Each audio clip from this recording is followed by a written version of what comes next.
حج کو جائے یا گھر کا سامان خریدے، اس کا کیا حکم ہے؟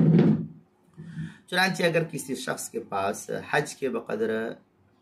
مال موجود ہے لیکن اس کو گھر کے لیے مثلا بڑا جنریٹر خریدنے کی ضرورت ہے، کارخانے وغیرہ کے لیے یا اور کسی چیز کے لیے، گھر کے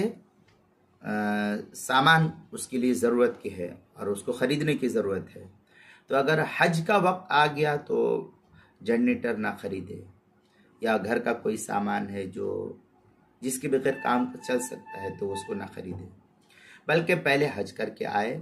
اور اگر حج کا وقت دور ہو تو ضرورت کے لیے جنریٹر وغیرہ خرید سکتا ہے، اس پر حج فرض نہیں ہوگا۔ جنریٹر ہے، مکان ہے، یا گھر کے اندر کوئی ایسی ضرورت کی چیزیں ہے کہ اس کو خریدتا ہے تو اس کے لیے جائز اور درست ہے۔ چنانچہ غنیۃ الناسک کے اندر ہے لم تکن موجودۃ عنده وهو محتاج الیها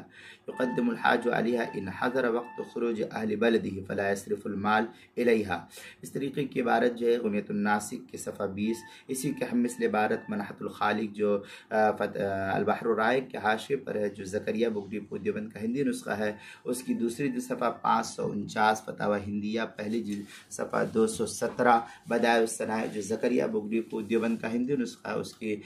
دوسری جلد صفحہ 298 کتاب المسائل تیسری جلد صفحہ 85 عنوان ہے حج کو جائے یا گھر کا سامان خریدے، اس کے تحت اس کو نقل کیا ہے۔